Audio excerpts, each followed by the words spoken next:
الحمد للہ الذی وحدہ والصلاة والسلام علی من لا نبی بعدہ فاعوذ باللہ من الشیطان الرجیم بسم اللہ الرحمن الرحیم ان الدین عند اللہ الاسلام صدق اللہ العظیم۔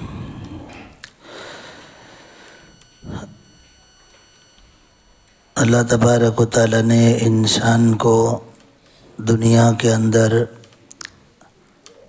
اللہ کو راضی کرنے کے لیے بھیجا ہے۔ مسلمان کا نہیں کہہ رہے ہیں، انسان کے متعلق کہہ رہے ہیں کہ اللہ تبارک و تعالیٰ نے انسان کو دنیا کے اندر اس لیے بھیجا، اس لیے اس کو وجود عطا فرمایا کہ وہ اللہ کو راضی کر کے آئے۔ موت برحق ہے، مرنے کے بعد کبھی نہ ختم ہونے والی زندگی سب کے لیے ہے، اچھا کام کرنے والے کے لیے بھی، برا کام کرنے والے کے لیے بھی۔ بہت زیادہ اس کا یقین، اس پر ایمان لانا انسان کو فائدہ دے گا۔ بہرحال اللہ تبارک و تعالیٰ نے انسان کو اللہ کو راضی کرنے کے لیے دنیا میں بھیجا کہ دنیا میں جا کر وہ کام کو کرے جس سے اللہ راضی ہو جائے، اور ہر اس کام سے بچے اور رکے اور اپنے آپ کو روکے جس سے اللہ تبارک و تعالیٰ ناراض ہوتے ہوں۔ جو اس طرح زندگی گزارے گا، اللہ تبارک و تعالیٰ کا وعدہ ہے اس کی بھول چوک کو اللہ پاک معاف کریں گے، اور وہ خود ہی جب اللہ کی رضا کو طلب کرتا ہے تو اللہ کی رضا کا طلب کرنے والا اور اللہ کی رضامندی ڈھونڈنے والا کوئی ایسا نہیں ہو سکتا جو اللہ سے معافی نہ مانگے، کیونکہ چلتے پھرتے اٹھتے بیٹھتے جانے انجانے دانستہ نادانستہ ہم سے اللہ تبارک و تعالیٰ کی نافرمانی اور اس کے ناراض کرنے والے اعمال ہو جاتے ہیں، یا آدمی کر بیٹھتا ہے، اور پھر وہ اس کو اللہ تبارک و تعالیٰ کے سامنے توبہ کرتا ہے، معافی مانگتا ہے، رو لیتا ہے، نادم ہو جاتا ہے، پچھتا جاتا ہے، آئندہ نہ کرنے کا ارادہ کر لیتا ہے، اللہ تبارک و تعالیٰ اس کو معاف کر دیتے ہیں۔ معافی مانگنا بھی اللہ تبارک و تعالیٰ کے راضی کرنے والا عمل ہے، بلکہ اللہ تبارک و تعالیٰ نے یہ توبہ اور معافی مانگنے والا عمل اپنے بندوں کو دینے کے لیے معصوم نبیوں کو کہا کہ تم استغفار کرو، تم معافی مانگو، فسبح بحمد ربک واستغفر۔ رسول اللہ صلی اللہ علیہ وسلم پر آیت اتری، خود رسول اللہ صلی اللہ علیہ وسلم اپنی حیات طیبہ میں دن میں کئی مرتبہ استغفار کرتے، معافی مانگتے، ربی اغفر لی پڑھتے تھے۔ بہرحال یہ بات کو ہم کو اچھی طرح یاد رکھنا چاہیے کہ اللہ تبارک و تعالیٰ نے ہم کو اس کے راضی کرنے کے لیے دنیا میں بھیجا ہے کہ ہم دنیا میں اللہ کو راضی کر کے چلے جائیں بس، اور جو اللہ تبارک و تعالیٰ کے ناراض کرنے والے اعمال میں لگا رہتا ہے اور اسی حالت میں اس کی موت آتی ہے، ہو نہیں سکتا ایسا کہ موت سے لگا کر آئندہ کی زندگی میں وہ پچھتائے نہیں، ہو نہیں سکتا ایسا، امپاسبل ہے۔ اللہ کو ناراض کر کے جیا اور اللہ کے ناراض کرنے والے اعمال کو کرتا رہا اور موت آئی، پچھتائے گا ہی پچھتائے گا، چاہے نماز کو چھوڑ کر اللہ کو ناراض کرتا ہو، روزوں کو چھوڑ کر اللہ کو ناراض کرتا ہو، سچ کا دامن چھوڑ کر اللہ کو ناراض کرتا ہو، کسی کا دل دکھا کر، دھوکہ دے کر، سود لے کر، چوری کر کے، جوا کھیل کے اور شراب پی کے، زنا کر کے اللہ کو ناراض کرتا ہو، وہ اس طرح زندگی گزارتا ہے، موت سے لگا کر آئندہ کی زندگی پچھتائے گا ہی پچھتائے گا۔ بلکہ بہت ذمہ داری کے ساتھ کہہ دوں کہ اگر اللہ نے معاف کر دیا اور جنت میں چلا گیا تب بھی پچھتائے گا تو صحیح پچھتائے گا کہ میں یہ کیا کر کے آیا۔ اتنا اچھا موقع اللہ تبارک و تعالیٰ نے مجھے دنیا میں تندرستیوں کے ساتھ، کھانے پینے کی نعمتوں، رہنے کے ساتھ، ایسے اچھے ماحول کے ساتھ اللہ نے مجھے رکھا، پھر بھی میری مت ماری گئی تھی کہ میں اللہ کو ناراض کرتا رہا، میں اپنے رحمت والے نبی کے طریقے کو چھوڑ کر زندگی گزارتا رہا۔ اپنے آپ کو کوسے گا، پچھتائے گا، نادم ہو جائے گا کہ مجھے کیا ہو گیا۔ میں اپنے آپ کو عقل مند کہتا تھا، میری عقل نے اس جگہ پر ساتھ کیوں نہیں دیا؟ آنی پائی کا حساب لگانے میں تو میری عقل نے میرا ساتھ دیا، اور اللہ کی فرما برداری کرنے میں اور اللہ کی ناراضگی سے بچنے میں میری عقل نے مجھے ساتھ کیوں نہیں دیا کہ ایسا مت کر، نقصان ہوگا۔ لائٹ بل نہ بھرے تو عقل کہتی ہے بھائی کٹ جائے گا، اندھیرا ہو جائے، کچھ بھی کر کے بھر، عقل سمجھاتی ہے۔ خالی پتہ چلے کل کا دن کچھ ہے، اونچ نیچ ہوگا تو آدمی دودھ لے لیتا ہے۔ کوئی ایسا ملا دیکھی جائے گی، کوئی ملا ایسا کہ بھائی 2 دن 4 دن اللہ نہ کرے کچھ ماحول بگڑے گا بھائی تو دودھ لے لینا، ذرا اناج بھر لینا، ارے دیکھی جائے گی، اللہ ہے۔ اس کی عورت اس کو بولے پہلے دودھ لے کے آ، ہاں بہت اللہ والا نہ دیکھا ہوئے تو چائے کہاں سے دوں گی تجھے، دودھ کی تھیلیاں لے آؤ پہلے۔ کل کے دن پہ کچھ ہوگا تو آج دودھ پر دیکھی جائے گی نہیں بولتا۔ قیامت کے دن اللہ فیصلہ کریں گے، زندگی کا حساب ہوگا، کوئی ہاتھ پکڑنے والا، کوئی پائی پیسہ نہیں ہوگا۔ یوم لا تملک نفس لنفس شیئا، کوئی جان کا بھی مالک نہیں ہوگا۔ لا تملک نفس والامر یومئذ للہ، اس دن صرف اللہ کا فیصلہ، اللہ کا امر چلنے والا ہے۔ تو اتنے بڑے دن کے لیے دیکھی جائی کہتا ہے، کچھ تیرا ایمان نہیں ہے اس پر یقین۔ کل چائے نہیں ملے گی تو کیا ہوگا، اس کا یقین ہے تو دودھ لے آتا ہے، وہاں کیا ہوگا اس کا یقین نہیں ہے، اور اسی یقین کو ایمان کہتے ہیں۔ لہذا اللہ تبارک و تعالیٰ نے ہم کو جس کام کے لیے دنیا میں بھیجا ہے ان کاموں کے اوپر لگے رہنا چاہیے، اور جن کاموں سے اللہ تبارک و تعالیٰ ناراض ہوتے ہیں ان کاموں سے بچتے رہنا چاہیے۔ رہا مسئلہ نفس ہے، شیطان ہے، دنیا ہے، یہ مسائل رہے تو میں آپ سے پوچھتا ہوں، دنیا کی کوئی ایسی سواری جو چل رہی ہو اور اس کو اورودھ نہ ہو، پانی میں چل رہی ہو، ہوا میں چل رہی ہو، زمین پہ چل رہی ہو، اور اس کے خلاف سمت کی ہوا، خلاف سمت کی موجیں اس کے اورود نہ بنتی ہوں، اس کو روکنے کے لیے سامنے کھڑی نہ ہوتی ہوں، کوئی بتا دو سواری۔ سائیکل چلانے والے کو بھی اورود ہے، لیکن ہر ایک اپنی سواری کو لے کر، اپنی منزل کو سامنے رکھ کر، اس اورود اور اس خلاف سمت کے ماحول کو بہت زیادہ نگاہ میں نہ رکھتے ہوئے اپنی منزل کو سامنے رکھ کر طاقت لگا کر چلتا رہتا ہے، عقل کے ساتھ، طاقت کے ساتھ، ہمت کے ساتھ چلتا رہتا ہے، کوئی بیٹھ نہیں جاتا۔ تو اللہ رب العزت نے جس طرح ایک یہ ماحول بنایا کہ تم اپنی منزل چل رہے ہو، خلاف سمت کی ہوا اور لہریں تمہیں روک رہی لیکن تم چل رہے ہو، تو اللہ رب العزت نے ہماری جانوں میں نفس ہمارا جی رکھا، شیطان کو بھی اللہ نے زندگی دی اور دنیا کو اٹریکشن والا بنایا کہ یہ تمہارے اورود ہیں، اب آؤ تمہاری جنت کی طرف، آؤ ہماری رضامندی کی طرف۔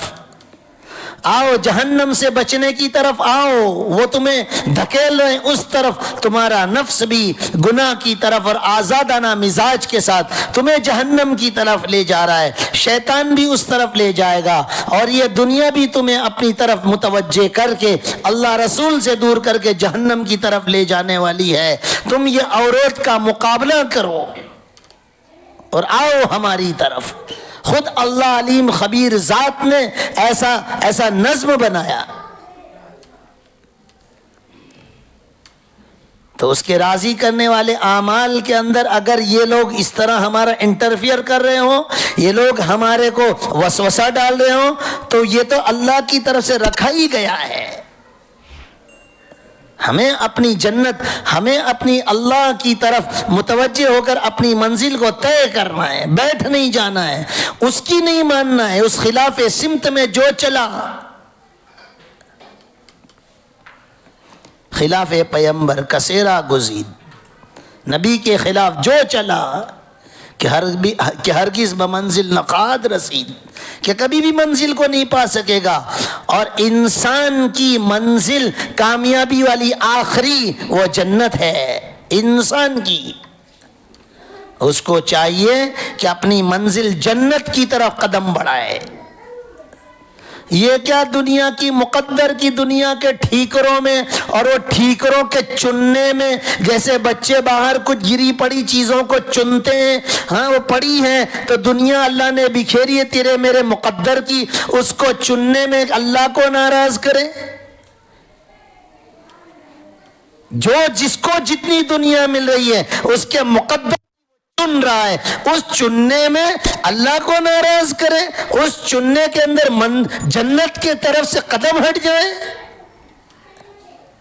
وہ مقدر کی دنیا کو غلط طریقے سے چنے، وہ غلط طریقے سے اس کو جمع کرے۔ اب عقل کہاں چلی گئی؟ لاؤ عقل، اب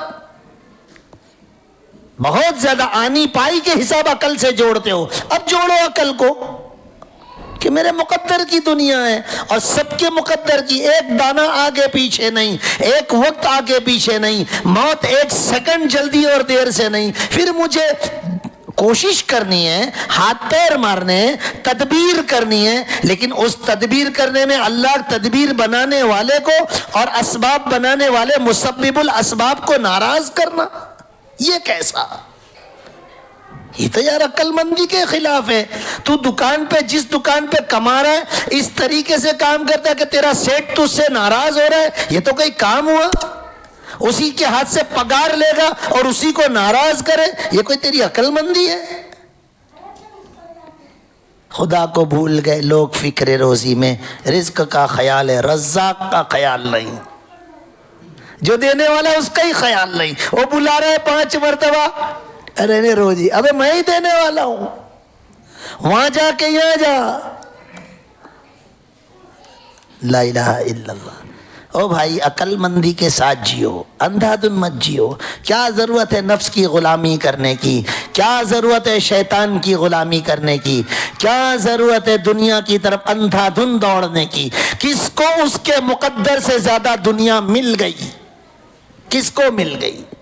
24 گھنٹے جن کی دکانوں کے شٹر نہیں ہیں اور 24 گھنٹے کھلی رہنے والی دکانوں کو اس پر بیٹھنے والے کہہ رہے مقدر سے زیادہ ایک دانہ نہیں۔ بہرحال میں صاف ستھرا کہوں بھائیو، ہم بہت زیادہ بے وقوفی کے ساتھ جی رہے ہیں۔ اگر عقل مندی کے ساتھ جیتے ہیں تو ایک اور مثال دوں، عقل کی ایک اور مثال دوں۔ مکے مدینے سے کوئی پانی لایا، زمزم لایا، مکے مدینے سے کوئی کھجور لایا، مکے مدینے سے کوئی کھلونے لایا، کپڑا لایا، چیزیں لایا، تو مکے مدینے کی ہے، چاہے میڈ ان چائنا لکھا ہوا ہے، لیکن قدر کرتے کوئی نہیں کہتا چائنا، کوئی مکے مدینے سے لائے۔ وہ کپڑوں کو، وہ کھجوروں کو، وہ زمزم کو، وہ وہاں کی چیزوں کو آدمی عزت کی نگاہ سے دیکھتا ہے، قدر کرتا ہے، اس کا جب استعمال کرتا ہے تو اندر فرحت اور خوشی محسوس کرتا ہے۔ وہ مقام بڑا، وہاں سے آئی ہوئی چیز بڑی، وہ تیرے پاس شریعت کہاں سے آئی، وہ تیرے پاس قرآن کہاں سے آیا، اور تیرے پاس لائف سٹائل زندگی جینے کا طریقہ کہاں سے لایا، وہ مکے مدینے سے آیا۔ تو اس طریقے کی قدر نہ کرے، تو اس شریعت کی قدر نہ کرے، تو اس قرآن کی قدر نہ کرے، تیری عقل کو کیا ہو گیا؟ کوئی زمزم تجھے دے، ارے میرے نبی کا ہے، اس مکے اللہ کو آباد علیہ السلام کی ایڑیوں سے زمزم کو نکالا کہ یہ مکہ کو پہلے آباد کروں گا، اس کے بعد آخر الزمان کو بھیجوں گا، پہلے مقتدیوں کو جمع کر لوں پھر امام کو بھیجوں گا۔ وہ وادی عزیز ذرا، وہ بالکل جنگل بیابان ہے، کوئی ذات تو ماں ہاجرہ کو حضرت اسماعیل علیہ السلام کو بھیج کر پھر زمزم کو نکال کر اور پھر آباد اور پھر تعمیر کعبہ کے پھر امام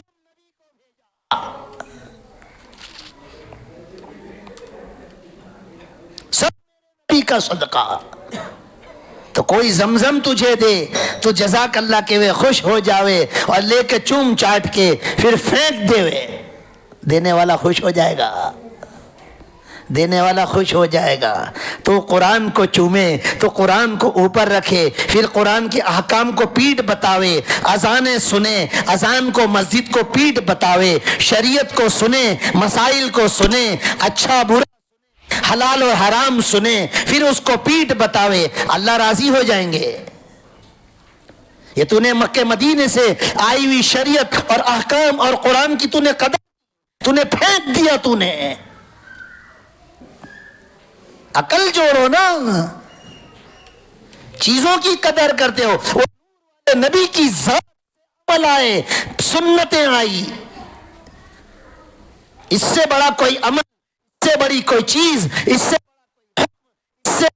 بڑی کامیابی کا راہ ہو نہیں سکتی۔ کیا ہوا ہماری عقلوں کو کہ اس پیارے چھوڑ کر منع کیا، ان باتوں کو چھوڑ کر منع کی ہوئی بات آدمی عمل، مرد بھی اور عورتیں بھی پتنگ بازیاں کر رہے ہیں۔ ارے نہیں آیا کہ مکے مدینے والے میرے نبی نے منع کیا تھا کوئی دوسرے طریقے کو اختیار مت کرنا، یاد نہیں آیا، قدر نہیں کی، پھر کا طریقہ ان کے حکم کو توڑ دیا اور دوسروں کے طریقے پر ناچنے لگے۔ کہاں ہے تیری عقل؟ تو کیوں اپنے نبی کے طریقے کے اوپر زندگی میں کوئی طریقہ کیوں رکھتا ہے؟ تو کیسا محبت کرنے والا ہے کہ تیرے دل میں نبی کے طریقے کے اوپر دوسرا طریقہ آوے کیسے؟ تیری محبت کیسی؟ جو دنیا کے اندر محبتیں کسی سے کرتے ہیں، اس محبت پر دوسری محبت ماں پہ ڈال دیتے ہیں کہ وہ محبت کو اتنی اوپر رکھتے ہیں۔ تو محبت کا سب سے اوپر، پھر تجھے قربانی، تجھے کامیابیاں نہ ملے تو کہنا مرنے کا نہیں ہے نا، ایسا جی رہے ہیں۔ نبی کا طریقہ چہرے پہ نہیں، کپڑوں میں نہیں، زندگی میں نہیں، خوشی غمی میں نہیں، دھندے بیپار میں نہیں، صبح شام نہیں۔ صبح نبی نے کیسی بتائی مسلمان کو نہیں معلوم، رات سوئے کیسے مسلمان کو نہیں معلوم، جانوروں کی طرح جی رہے ہیں، پتہ نہیں مسلمان کیسا ہوتا ہے، معلوم ہی نہیں، جی نہیں رہے ویسا، اس کو اس طریقے پر جینے میں فخر نہیں ہوتا، کامیابی تھی اس کو، اس میں نور۔ ارے نور والے نبی کی زبان سے قول اس میں نور تھا، دیواروں پر وہ نور نظر آتا تھا۔ میرے نبی بات کرتے تھے، کلام دیواروں پر نور نظر آتا تھا، آپ کے منہ مبارک سے نور نکلتا تھا۔ وہ نور والے کلام کو مسلمان ناقدری کرے، لا الہ الا اللہ۔ میرے بھائیوں، تھوڑا سا سوچنے کی، سمجھنے کی ضرورت ہے۔ ہم نے جو کیا بہت غلط کیا، اور میں پھر یوں کہوں، یہ کتنا فیصد جمعہ میں آتا ہے؟ جتنا آ رہا ہے اس سے زیادہ جمعہ کا بے نمازی ہے مسلمان، اس سے زیادہ جمعہ کا بے نمازی ہے مسلمان۔ ان کو کون سمجھائے؟ ان کو کون جمعہ بتائے؟ نبی کی فکر کو کون لے؟ بی بچوں کی تو فکر لے لی، دنیا کی تو فکر، نبی کی فکر نہیں لے گا۔ سب سے بڑی فکر نبی والی فکر ہے۔ تیری میری دنیا کی آخرت کی سب فکروں سے زیادہ سب سے بڑی فکر نبی والی فکر ہے۔ وہ نبی بڑا، اس نبی کا ہر عمل بڑا، اس نبی کی فکر سب سے بڑی فکر۔ اس فکر کو تو میں نہیں لیں گے۔ کبھی دل پر ہاتھ رکھ کر کبھی کسی کو ہم نے سمجھایا، بھائی تو جمعہ تک نہیں پڑھتا، تو مرے گا نہیں بھائی، تو قبر میں کیا لے جائے گا؟ تیری قبر میں کون ساتھ دے گا؟ تو دیکھی جائے گی بولتا ہوئے، تو تیرے کل کا انتظام بند کر، پہلے خالی کل کا بند کر۔ میرے بھائیوں، اپنے بھائیوں کو سمجھانے کی ضرورت ہے۔ نبی کا امتی ہے، اس پر ترس کھانے کی ضرورت ہے۔ اب مسلمان، المسلم اخو المسلم، مسلمان مسلمان کا بھائی ہے، بھائی چارہ بتاؤ، بھائی کی محبت بتاؤ۔ لہذا ہم خود بھی عمل والی زندگی بنائیں اور اپنے بھائیوں کو سمجھائیں، نوجوان سمجھائیں، مرد سمجھائیں، عورتیں سمجھائیں۔